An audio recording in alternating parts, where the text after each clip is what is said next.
All right, Yang.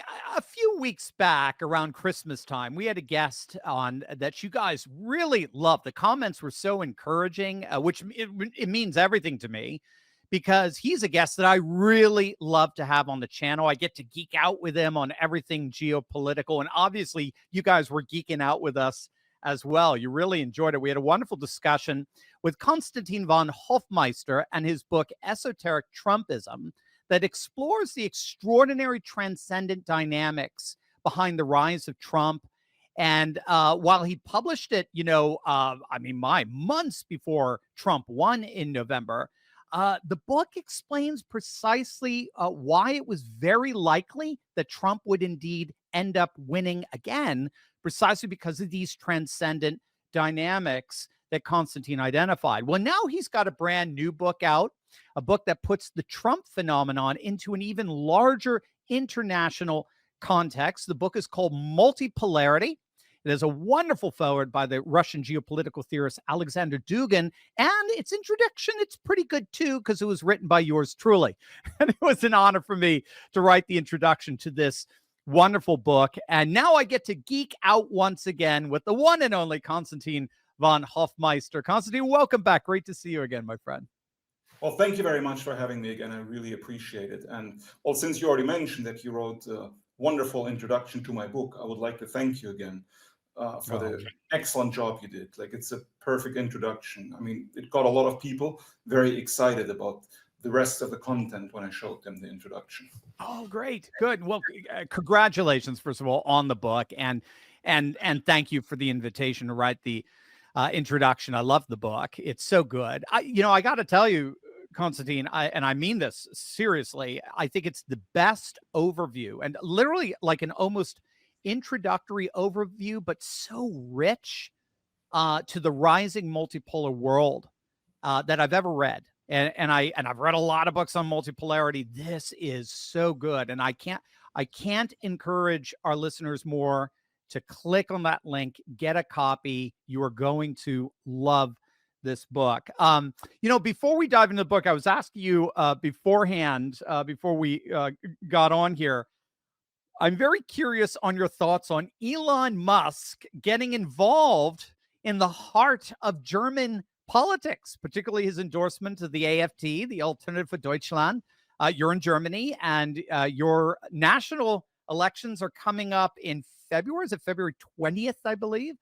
In just a few weeks. And Elon's put his full support behind Germany's own MAGA party, the AfD, saying he actually went so far as to say the AfD, only the AfD, can save Germany. So what's your assessment of that? How much of Elon Musk coming into German politics, how much of that is a game changer? Well, it is certainly a small game changer, at least, because it really riles up the establishment, especially the mainstream media and the mainstream politicians, meaning the politicians who are in power now, the politicians who are basically enacting policies that hurt the German people and hurt the German economy. And Elon Musk is correct when he says that only the AfD can save Germany, because only the AfD has sound ideas for policies that should be introduced, but are not at the moment, because unfortunately the AfD is not in power. One of these policies would be to stop the mass immigration, because you have thousands and thousands of people from third world countries coming to Germany every month, basically. So the AfD wants to curb it. The AfD basically says that we need a merit system. So basically, we're not against immigration per se, but we want to invite talented people that can actually be beneficial for the German economy and German society. But the immigrants we're getting now, the majority of them are none of this. So, and Elon Musk pointed this out, and people go crazy in Germany when he says things like only the AfD can save Germany and the AfD is doing the right thing, etc. The reason why they're going crazy is because a lot of Germans, I would almost say maybe 40 to 50%, basically agree with what Elon Musk is saying. And you can see this when you read the comments. I know Elon Musk posts something about the AfD, and then you have, I don't know, thousands of comments by Germans. That the minority of the comments are like derogatory, like, they're anti-Elon Musk. It's like, you're a fascist, you're a Nazi, you're in league with the devil, you work together with Donald Trump, etc. But the majority of comments by Germans are actually positive. They welcome the fresh air, basically, right? Like blowing through the German establishment and basically creating mayhem, right? But in a positive sense. Yeah. Because now, so it's quite bizarre, because the mainstream media is saying that Elon Musk is interfering in German politics. They call it like foreign interference. And Olaf Scholz, the leader of Germany, the chancellor, the social democrat chancellor, he even said, stop interfering in our democracy, Mr. Musk. Right, but all of this is very strange and extremely hypocritical, because Olaf Scholz and all the politicians that are now complaining about Elon Musk, quote unquote, interfering in German politics, were doing exactly the same thing. When you had the presidential campaign last year, all of them openly supported Kamala Harris. Right? Like one of them even said, "Oh, I can't wait till this beautiful woman of color is in power." And I mean, the hypocrisy is so blatant, and people point this out in the comments in X. It's very difficult for the mainstream media to hide it, especially since people don't even follow the mainstream media anymore. Because even X is now the #1 news source in Germany, and Elon Musk pointed this out as well. So a lot of people go on X and they get views that are really diametrically opposed to what the mainstream is trying to feed the German populace. And and the establishment, of course, doesn't like it, because they want to be in control of the narrative, but the control is slipping, right? And Elon Musk plays a huge part in this, right? So basically, he's sort of like a trigger, right? And you have a lot of people that follow him now, and also gather a large following on X, specifically like German influencers like Naomi Seibt, for example. She's very popular. And did you hear the X Spaces interview that Elon had with Alice Feidel last week? I think. Yeah, it was very good. I thought it was so fun. I watched it live, right? So no, it was so good. And again, I think there's just a lot of people, particularly here in the States or just North America in general, around the world, never heard any interview with any AfD official ever, and all of a sudden they're like, wait a minute, where's all the where's all the extremism, where's all the radicalism, where's all this far right? It just sounds like it's the most commonplace, almost kind of libertarian like party. It's just I thought she represented AfD very, very well. Yeah, so did I, because she seemed very natural and down to earth, and that's what I enjoyed about the conversation the most, because it wasn't trying to be, I don't know, artificially profound or artificially deep. It was just basically two people having a friendly conversation about different topics, and some of the topics were extremely relevant. Yeah, I thought it was very interesting. She was asking him a question like, why do you want to go to Mars? What's the point of that? It was a great, it was a lovely conversation. And again, it just showed that it's a new era where we don't need the BBC. We don't need Deutsche Welle, or we don't need these mainstream institutions to constantly censor the conversation, always around a narrative that benefits the neoliberal establishment. It's just wonderful. It's just beautiful to see.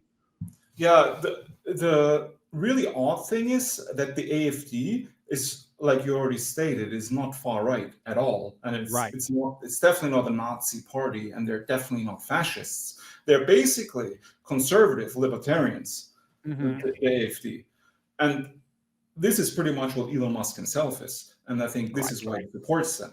And the problem is that the Overton window has shifted so far left in the last, I would say, 1 or 2 decades, that even a conservative libertarian party is decried as like the epitome of evil almost. Oh, Constantine, it's insane. I mean, now with the trans issues, if you're just standing for women's rights, if you're a feminist today and you want to stand up for women's sports, you're now officially far right as far as these people are concerned. It's insane. Yeah, it's utter insanity. Well, the strongest party in Germany right now is the Christian Democratic Union, CDU, yeah. which pretends to be conservative, but Right. not Right. really They're conservative. neoliberal, yeah. They're total Basically, neoliberal, yeah. because they support all the Green Party and Social Democratic Party policies like mass immigration, the gender insanity, wokeism, etc. Everything, yeah. And pretty much only the AfD is opposed to this. So the AfD is it literally is the only party that can save Germany. And Right. if you look at what the CDU, the Christian Democratic Union, was like 20 years ago, it's almost the same as the AfD is now, right? Right. Exactly. Well said. So well basically, said. the AfD wants to the AfD's position and what the AfD stands for was basically completely mainstream, not even that long ago, 1 or 2 decades maybe, right? Right. Right. Right. Yeah. I mean, even Obama was in 2008 was opposed to gay marriage. You know, Hillary Clinton, same thing. It's just exactly the Overton window for our elites have shifted so far to the left. I think, and it seems to be happening more and more, particularly in Western Germany. It's just left the majority of the country, at least it seems, alienated. Hopefully, we'll see if in the UK, both the Tories and Labour seem to have really opened up. They've gone so far alienating on the left that they've opened up a new majority for the taking. And if Nigel's smart, he's going to bring reform to take that new majority. And it looks like that's what Elon is trying to carve out for AfD. There is a true center that is conservative and that is traditionalist, but that is also innovative and wants to grow the economy and so forth. That's for the taking, and AfD is it. Only AfD can do it. I want to go into your book here because it's so good. I want everyone to do it. Make sure, guys, you click on the link below, order Multipolarity by Konstantin von Hofmeister. It's an absolutely wonderful book. Also, if you have not gotten Esoteric Trumpism, grab that as well. We'll have both links. And also, Konstantin has a really great article on Elon Musk and his role with the AfD and German politics coming up. That's also very good on his Substack. So there's a link there to his Substack that I'm a member of that you can join and keep up with his work. He publishes an article, every couple of days. It's very impressive stuff. So let's start with the basics, Konstantin. For those who may not know, what is multipolarity? What is a multipolar world? And how does it relate? How is it different to the world that preceded it? Well, we're basically already living in a multipolar world now. Before the multipolar world, we had the bipolar world. Let me rewind. So, 1945, the end of World War II, you had two superpowers. You had the Soviet Union and you had the United States of America.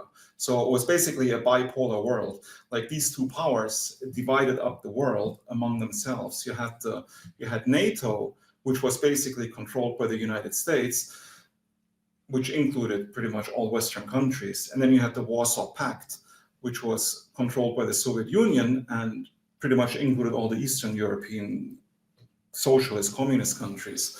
And the two systems were diametrically opposed to each other ideologically. Yes. So, but you still had two powers. So the United States of America was not the all-powerful hegemon that could basically dictate to the rest of the world what to do, because you still had the Soviet Union standing up to the United States. And of course, the same was true vice versa. So you had a sort of balance in this bipolar order. And then in the early 90s, the Soviet Union collapsed because of internal chaos and mismanagement, basically. So the Soviet Union ceased to exist. And the Soviet Union broke up into separate nations, like the Russian Federation is one of them, like Uzbekistan, Kazakhstan, Ukraine, Armenia, Georgia, Turkmenistan, etc. Like all these countries were originally part of the Soviet Union, which was basically one country. It was an imperial structure. But this empire broke apart into smaller nations. The largest of these nations, of course, is the Russian Federation, which still exists today. So in the 90s, you had complete chaos in Russia, which was basically exacerbated by agents from the West, especially the United States, but also Western Europe, that try to destabilize Russia and exploit Russia for its natural resources and basically install a very liberal democratic government that would be easily controllable by the United States and other Western powers. And this actually worked for a couple of years. So for a couple of years, Russia was basically on its knees and was basically completely exploited, or almost, I would say, oppressed by the West, until Putin came to power, of course, and he reversed all. He changed course, of course, and insisted on Russia's sovereignty. And he improved the economy, raised the living standards of the Russian people, built up infrastructure, got rid of a lot of corruption, mafia-like structures, etc., and basically built Russia into what it is today. It's another superpower, right, with its own interests. And of course, you also have other countries like China, right? So you have to have the rise of China, which is like the economically extremely powerful at the moment, right? I mean, cannot be underestimated. And then you have China. China is also growing at a lightning speed, basically, the economy and the development. I lived in India, right, for 3 years. And the last time I was in India was like several years ago. And I lived in Mumbai. And they were just starting to build a lot of the high rises in the center of Mumbai, but they're all finished now. It's like it looks completely different within like 3 years. It's like becoming like almost like a Blade Runner looking city. So you have all these there's like really massive, almost like futuristic developments happening in these ascending civilizations that are becoming more and more powerful. But these civilizations like India, China, Russia, so like you said in your beautiful introduction, you said you have like Confucian China, you have Hindu India, and you have Orthodox Russia. And this is what makes them different from Western countries, because say, for example, I also lived in Russia for 12 years, so in Moscow. So in Russia, you have a tradition that is still alive, right? Because in the West, you also have some tradition and heritage, but it's almost like it's museum quality. Yeah, right. Exactly. It's pushed into the periphery. Yeah. But in Russia, people still live the tradition. So and they're still inherently very conservative, right? So they're pretty much like you and I, but it's the majority of the population, right, in Russia.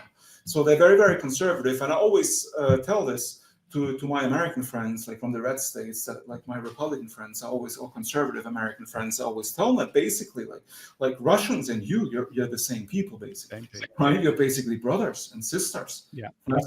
And I see no reason why there should be any animosity between Russia and the United States. Like this animosity is artificially engineered by liberal forces, basically. Yes. It is completely unnatural. I mean, you're basically neighbors. Like, what is the distance between the United States and Russia? It's like 60 miles, right? Yeah, right. With Alaska, exactly. Yeah, Bering Strait. Like, wouldn't it be a good thing to build a tunnel under the Bering Strait so you can take a train from Moscow to New York? And even closer if we get Greenland. Even better, then you have the American Empire. Well, let me just.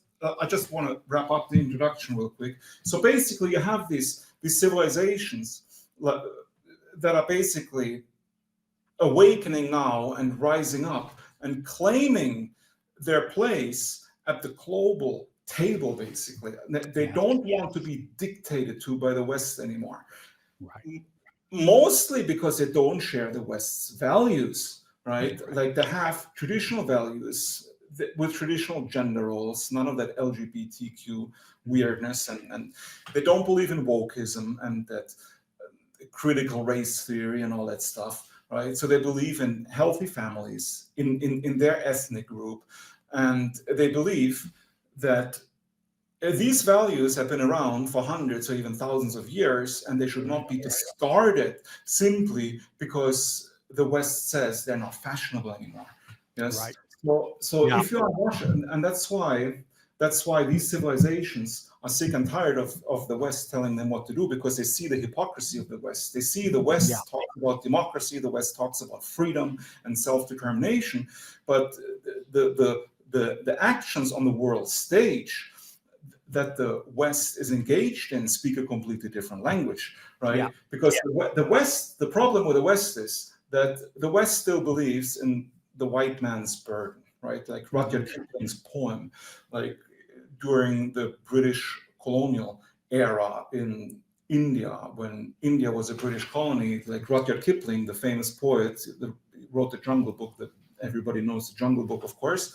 But he was a staunch imperialist and colonialist. Like he believed, the white British man has to help the downtrodden, primitive, savage peoples in the South, basically, like places like India, right? So he had this superiority complex. But in his opinion, and in the opinion of many people at the time, which was the 19th century, they believed they were doing a good thing, right? They believed they were helping these people, right? Can I just interrupt, because you have a whole chapter on this that I think is actually really fascinating, and I think it'll blow people's minds, where you talk, it's I forget what its exact title, but it's something like liberalism as a form of white supremacism. And it's so wonderfully ironic, because it's always liberals who are the first to accuse others of being white supremacists and racists and so forth. And so that was, you are going exactly where I was going to ask you, to just elucidate how liberalism, it's actually liberals, Western liberalism, that is radically racist. Well, this is correct, because like Rudyard Kipling and his compatriots in the 19th century, the British imperialists, they believed they were bringing civilization and enlightenment to the savages in India and Africa, etc. Today, you have the liberals who claim they're anti-racist doing exactly the same thing, right? They're saying, like, we need to attack Iraq or Afghanistan because they oppress women there, or they don't have a democracy, they have a dictatorship, they have an evil leader, and but then why can't these societies have the kind of government that they want? Like, why does everybody have to be a democracy? Yes, and this is the essence of multipolarity, basically. The essence of multipolarity is that you have different civilizations, different poles, right? Because after the bipolar order, Soviet Union and United States, after the Soviet Union collapsed, then you had the unipolar order, which was the United States was not only a superpower, it was basically a hyperpower. It was the only power that mattered, basically, in the world, and nobody could stand up to the United States, right? But this is completely different now, right? And you see this in the Middle East, what's happening, and you see it in Ukraine. Like, you see that America does not get its way anymore. People don't listen to it basically anymore, and there's not really much America can do about it. No, I think, especially with big countries like China or Russia. Yeah. I think it was August 15th, if I recall, is the exact day. August 15th, 2021. The withdrawal from Kabul catastrophe that the world all witnessed. I couldn't believe my eyes when I saw, I think it was within a week or two, Francis Fukuyama writing an article. And I think the article was basically that the title was, the end of the American era, or the end of the American order, or something like this. I mean, can you just the contrast between what he was writing in 1991 and 1992, end of history. This is it. Liberal democracy is the way to go. There's no, I mean, Mearsheimer talks about it. It's almost, it's kind of a Marxist Leninist sort of stuff where, it's Fukuyama saying it is inevitable, in a Hegelian sense, the world is going liberal Democrat. There's no stopping it. There's no other alternative. And then you get Charles Krauthammer after 9/11 saying, well, if the world is going to go there anyway, why not make them?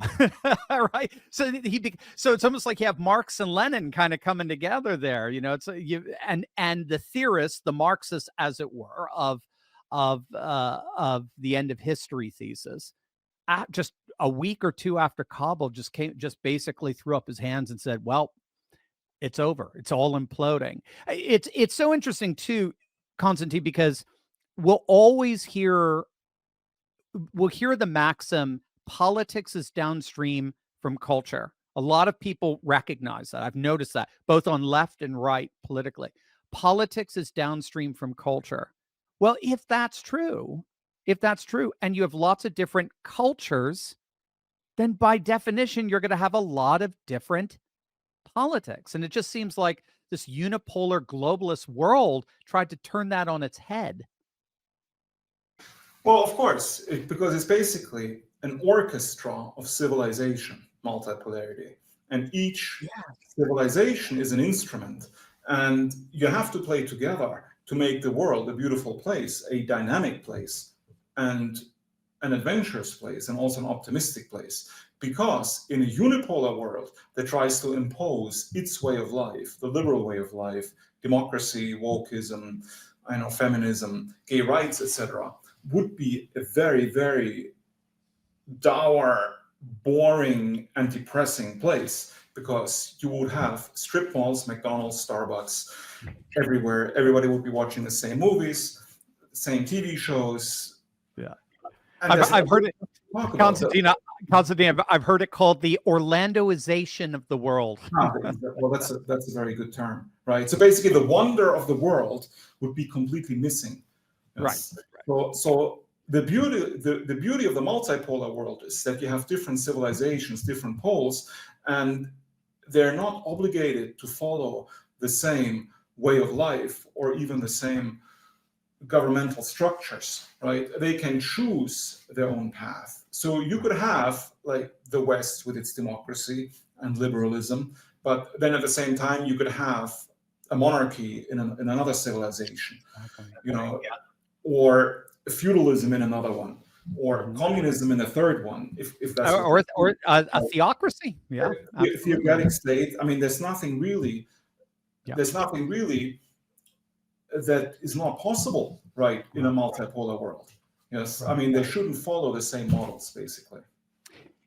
And yet, in your book, you also talk about, in the midst of this diversifying world, you also talk about a transcendent unity there. And again, that's why I think this is such an excellent overview of multipolarity.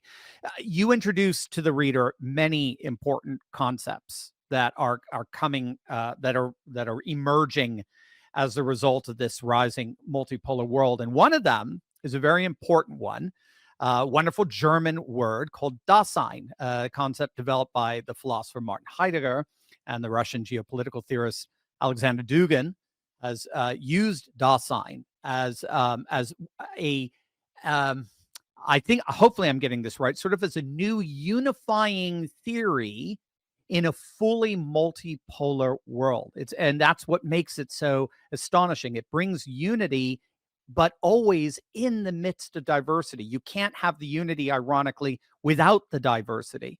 Do you mind? And you being a German speaker, thank you for it, because Dasein could be a very abstract concept. Heidegger could be very hard to read. And so I'm glad we have a native speaker who could read the original text and help translate it for us. So, but if you could explain Dasein and how it relates as a unifying theory to a multipolar world. Well, Dasein means being there, right? Means being there in the world, being aware of your own existence, being aware of the fact that you are sovereign as an individual, right? And you're sovereign as an individual because you know that you are finite. You are aware of your own mortality, yes? And this is what drives you, basically, according to the German philosopher Martin Heidegger, yes, to achieve great things or to do anything, basically, yes? It is the awareness of your own being in the world, yes? So this is the essence of Dasein, being there.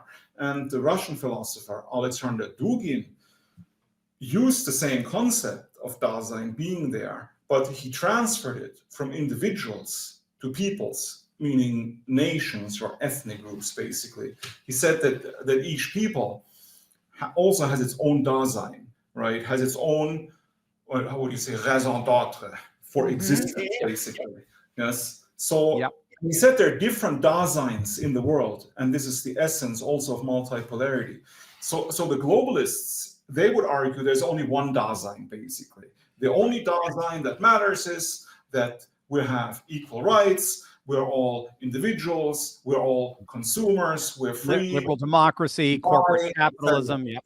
Free to vote for parties and whatever they think is important, right?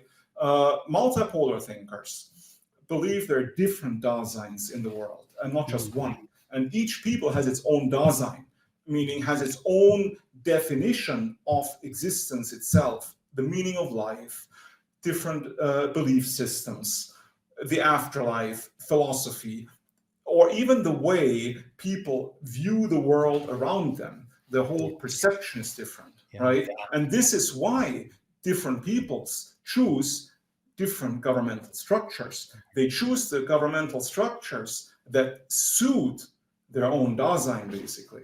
Yes, that's why you have in China, for example, I mean, it's nominally it's communist, right? But in reality, it's not really communist, as we all know, right? Because from what I know, I've never been to China, but I read a lot about it. From what I understand, is that China is still deeply traditional, right? Yes. And they do follow the Confucian teachings. Yeah. And they're very proud of their culture and the history and their heritage. And this is also reflected in the media that they produce, like blockbuster movies, TV series about different historical events.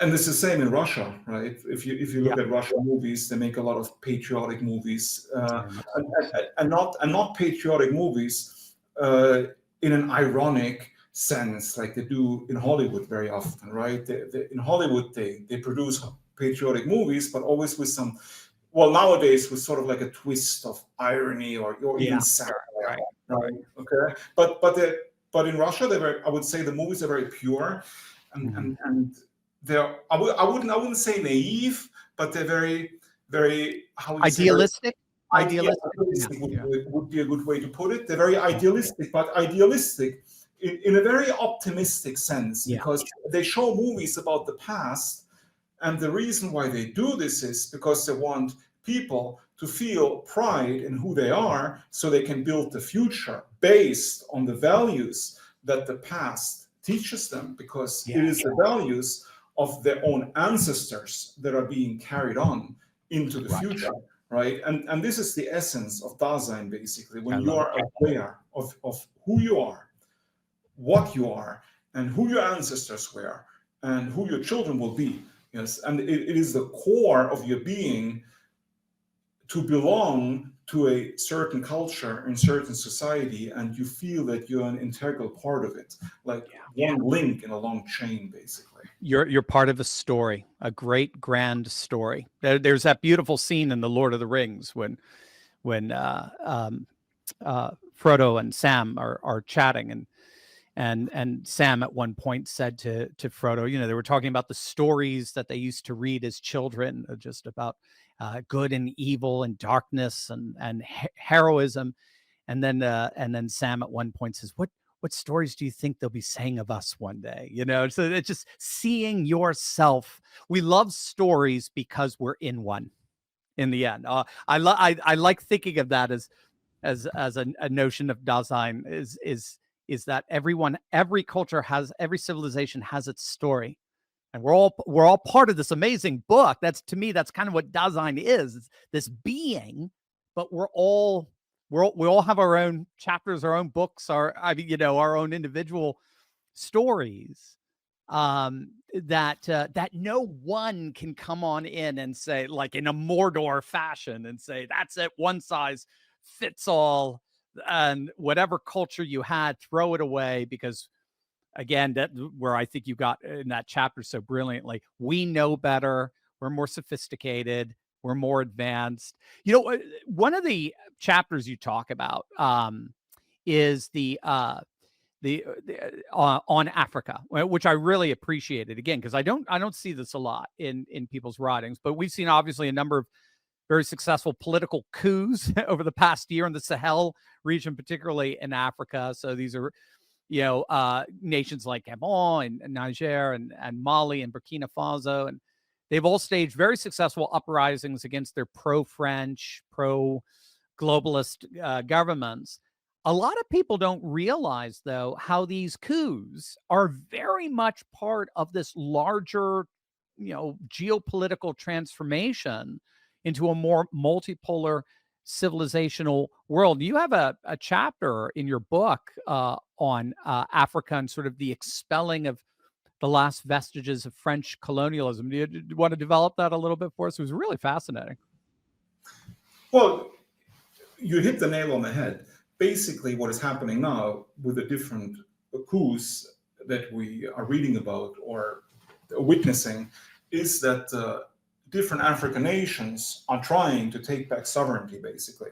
And they're trying to kick out the neo-colonialists, like the French, for example, because the French have a huge presence in Africa still, as do the Americans, and now the Russians as well. So, but they're trying to get rid of these neo-colonialists and trying to take back control of their own nations, because what happened was you have the scramble for Africa at the end of the 19th century at the Berlin Conference. I think the Berlin Conference in 1884 to 1885, where the European powers basically divided up Africa into spheres of influence or spheres of control, right? Where like different European nations were taking control of different areas of Africa, exploiting the resources and basically oppressing the people.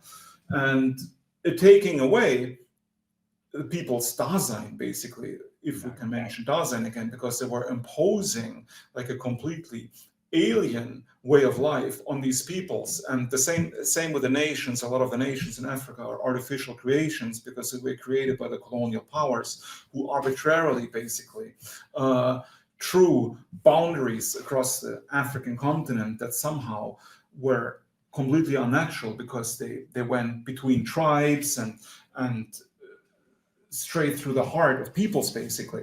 And now you have a movement in Africa that is basically trying to rectify the situation, to unify Africa again and see Africa as one civilizational pole among many in the multipolar world. Yes, and I'm talking about the African continent as a whole, because you have the ideology of Pan-Africanism, which basically says that all Africans belong to the same root, basically. I mean, of course, you have different African tribes, you have different languages, but all of them are connected. They're basically one people, like you said earlier so beautifully. There's unity in diversity, and the same, of course, is true in Africa, but there is unity, and they emphasize the fact that African peoples, not only on the African continent, but also in the diaspora, like say in Europe and the United States, that all these people belong to the same civilization. And they want to revive the spirit of the civilization so that Africans can feel proud again of the powerful pole that they really belong to. And politically speaking, this is evident in the fact that a lot of African nations are actively enacting policies that are making it very difficult for neocolonialist powers like France to keep their control, basically. Yes, and I think Russia plays a different role in Africa. Yes, because they were basically invited. Exactly, that's the difference, I think. Yeah, they were invited to support them against the forces that are trying to undermine the liberation of Africa. And that's been some of the Russo-African conferences that have been held. I noticed in Moscow in particular. That's actually all about supporting cultural sovereignty of the African continent and different nations and the like. It's just so fascinating because I love how multipolarity does literally just kind of embrace the whole world and its rich tapestry of cultural diversity. I like to say we're the true multiculturalists. That's it. That's the irony, Yes, that's true. Can you explain? I mean, you talked a bit about the BRICS economic bloc. We talk about that a lot on this channel as well. So I know our listeners are going to be familiar with BRICS a bit. But I mean, boy, I mean, it's just growing every year. It's just adding more and more members. I just saw Vietnam now looks like they're going to be the next member. How is BRICS trying to realize this multipolar vision of the world? How a nice way of thinking about it is, how is BRICS different than, say, its rival, the G7? Well, BRICS, like you already mentioned, BRICS' insistence is on sovereignty, right? They basically insist that sovereignty must be respected, the sovereignty of different civilizations and nations, and it should not be undermined. And one of the things I think that BRICS is trying to achieve, which is very important, is a de-dollarization, basically, which will be beneficial to the global South and countries like Russia, but it will not be beneficial to the United States for obvious reasons, right? So if the dollar uses its status as the world's currency, then you will have a much worse financial collapse in the United States than you already have. But I think it's inevitable, right? And the reason why I think it's inevitable is because of the actions of the United States and the West itself. Right? The weaponization of the dollar. I mean, the blowback was inevitable. Yeah. Right. The point, like a good example is like, okay, yeah, Russia's invasion of Ukraine. So the West thought it was a good idea to punish Russia for, I don't know, invading Ukraine by putting sanctions on the Russian economy. So you had the United States putting sanctions on Russia, and you had the European Union follow suit, of course. Now, the point is, though, that if other countries see that if the United States does not agree with your policies, they can just punish you financially with the dollar, then we would be crazy to still use the dollar or keep our assets in American banks or on Western bank accounts, because they're basically being stolen now. Like you have a lot of Russians that had money like in European and American bank accounts, and they basically just seize hundreds of billions of dollars. Yeah, and not just money, but airplanes and ships and boats, etc. They just gold reserves. Yeah, it's crazy. They steal the assets. So what sane country would keep their gold in the United States after witnessing this? Right? They would see like, okay, so if I keep my gold in Fort Knox, and then the American government disagrees with my policies, they might just steal my gold. I cannot leave it in the United States, because it's not neutral territory. They always take sides, and like you said, they use their own currency as a weapon against people or governments they disagree with, and because of this, you have a sort of revolt right now. In the form of BRICS, in the form of a new organization that tries to form its own infrastructure, basically, that is independent from Western-dominated institutions like the International Monetary Fund or even the World Bank. Yes, so this is also a very important part of multipolarity, because it will be beneficial for the world in the long run if more countries become sovereign, because then mankind will have, I would say, different options for the future, because we don't know which one is the best one. Could be liberal democracy, but could also be a theocracy or a monarchy. We don't know. But it's good to have different options open and different paths towards the future, basically. And we can only have these different paths if we have a multipolar world. Yeah. And again, what I love about the book too is it's not just theory. I mean, you're showing practically how this world is being built, and BRICS would be almost like the cardiovascular system, as it were, of the new multipolar world that's rising. Let's close the loop, Konstantin, here, and come full circle. You know, we started talking about Europe, and you have a very good chapter on the future of Europe. You have your Substack is named after Guillaume Fay's fascinating concept of Euro-Siberia. You have a whole chapter on that. And that is where you see, in effect, if I understand correctly, this is where Europe will take its own unique place in this rising multipolar world, but it's even more astonishing and more vast, geographically vast than I think anyone ever imagined. Can you develop this notion of Euro-Siberia? Well, it's an idealized vision of the future, which hopefully will come to pass. But of course, it's all up for grabs. We don't know yet, like what's going to happen.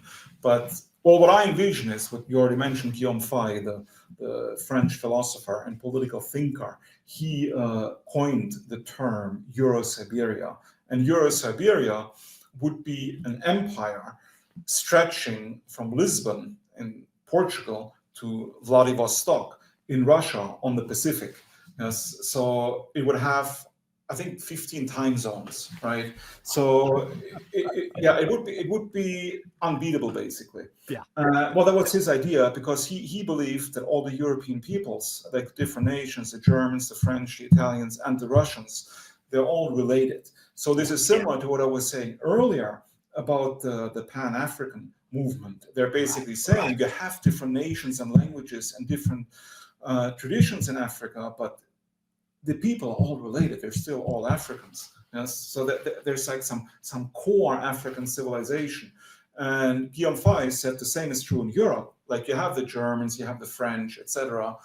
But deep down, they're all Europeans. They have the same values. They shared history and shared traditions. And you have lots of antecedents for this, like the Crusades, for example. Yes, there were like pan-European armies, basically, fighting against the Muslims in the Middle East, yes, back then, 1,000 years ago.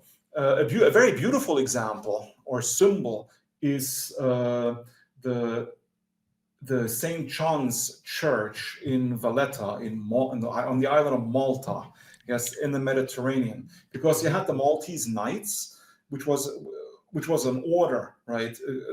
Originally also founded in the Crusades, but it was a pan-European order. And in this cathedral, in the capital of Malta, which is Valletta, it's a very, very small capital because it's a very small country. I visited this cathedral several years ago, and in the cathedral, you have like different chambers, and each chamber is dedicated to a different European nation, because you have different European knights from different nations that joined the Order of Malta. Yes, and together they actually defeated the Turks that laid siege to Malta, and they were numerically far superior to the Maltese Knights. But the Turks were actually defeated by the Maltese Knights at the Great Siege of Malta. Is a very important historical event, and there's the siege monument in front of this church in Valletta, where friends of mine who are Maltese put flowers every year on the anniversary of the victory against the Muslim invasion. So, and this is just an example of the pan-European spirit that Guillaume Faye espoused, because he believed that European peoples are basically brothers, and the idea of nation states is obsolete, basically. Yes, because he believes, as do I and many other people today, that we now basically live in the age of state civilizations. And state civilizations is basically a scientific term for empires, the same thing.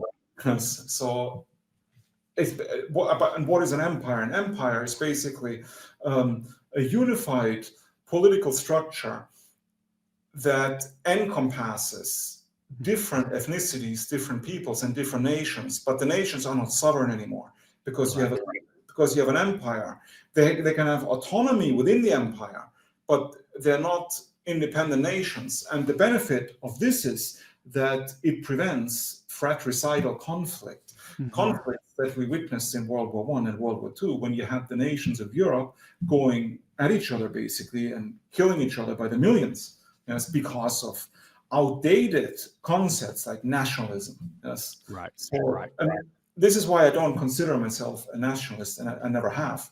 Yes, I mean, you're more, a civilizationalist. Yeah, right. Now, I understand the value of nationalism, of course, and because if the nationalists fight against the globalists, and in that sense, I support the nationalists. But I think this is only a stage. Nationalism is only a stage to something greater, which is building an empire.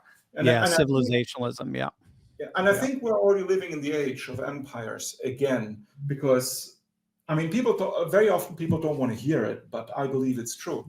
Yes, I believe America is also an empire, Yeah. right? Yeah. In its structure. Right. Um, and now with with Donald Trump talking about And getting, Greenland. getting Greenland and maybe even Canada, right? And then Right. Right. it would be a beautiful American empire. I'm not even opposed to it, to be No, honest. I know you're not. I've read your work on your Substack. That's why I love chatting with you on it, because that's been my interpretive paradigm for Trump's language is civilization state paradigm. This is, I mean, you're seeing it in India, with they even just him renaming the Gulf of Mexico the Wow, Gulf of yes, America. beautiful, I beautiful. yeah, I love yeah. it. I pointed out that's what civilizationalist minds do. They Yeah, yeah, rename it's great. things. Yeah, yeah. Yeah. It's Yes. wonderful. Yeah, exactly. Yeah. I mean, in India, they did the same. They like renamed all the cities because After Hindu. Yeah. they Yeah. reject the colonial names. Like Bombay became Mumbai, and Yeah. Madras became Exactly. Delhi. Exactly. Or even the shift from the Soviet Union to back to sort Ah, of an yes, imperial okay, Russia, right? right. Leningrad or Stalingrad ends up becoming St. Volgograd, Petersburg. Yeah. Yeah. Yeah. Volgograd, right. Yeah, there you go. Right. Exactly. Yeah, exactly. That's what I think what I love about your book is it helps us to reimagine where things are going in a in a renewed world of the old civilizations rising again. And it's extraordinary. It's amazing. And everyone's there. China's there, Russia's there, India's there, Turkey's there, Africa, as you're pointing out. It was ironically over the last several years, it was the United States and Europe. We were still living in the old 19th century sort of industrialized kind of world that was still looking for a modernist one size fits all political and economic system to impose on everyone else. And to everyone's astonishment, it seems it's like, no, the world, the non-Western world is the world of the future. And how are they doing it? By going back, literal like the movie, Back to the Future. They're going to the future by going back again, a Guillaume-Fay archaeofuture sort of idea. I think in many, we were talking about this last time, how Elon Musk sort of represents that. Oh, yes, absolutely. Yeah, that Fyodorov kind of idea of the traditional and the tech trad coming together and in new and exciting ways. It's not even, it seems to me like the old green parties, which I'm glad to see are starting to collapse, at least not enough, but in Europe, where they have the old binary. Either we're going to be innovative or we're going to worry about the environment. It can't be both. And that's what I love about kind of this new archaeofuture civilizationalist world that says, no, it's both. We're a part of this world. We're a part of this created order. And so our innovation is there to enhance and transfigure the created order. We can be both technological and traditional and ecological. Oh, I'm doing three there: traditional, technological, ecological, all comes together under the rubric of a revitalized civilization. I mean, I know cultural anthropologists for a century. Well, you have a wonderful chapter on there on cultural relativism. Cultural anthropologists have been talking about that for over a century now, that cultures are inextricably linked to their ecologies. Religions and religious traditions are inextricably linked to their unique ecologies. And so by definition, our music traditions, our political traditions, our religious traditions are all going to have this beautiful spatialized significance that does not pit ecology, and environment versus technique and technology. They fit together like a glove if you don't have this old industrialized 19th, 20th century mindset that globalists seem to have. Well, exactly. And that's why it's very important to differentiate the ideas of empire and imperialism, because I would argue that in a multipolar world, in a world of empires coexisting, different poles, there would be no need for imperialism. Right. Yes, because imperialism is basically a sign of globalism.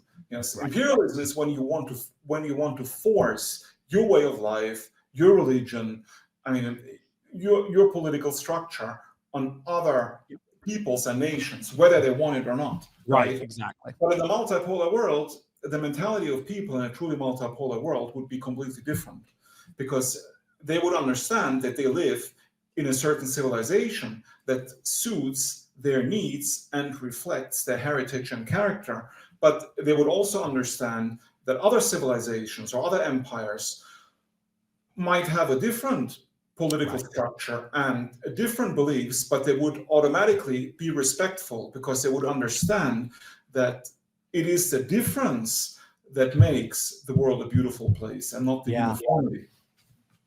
Yeah, that Dasein, going right back to it, that unifying theory to multiplicity. It's gang, it's a magnificent book. The chapters are nice and short and concise.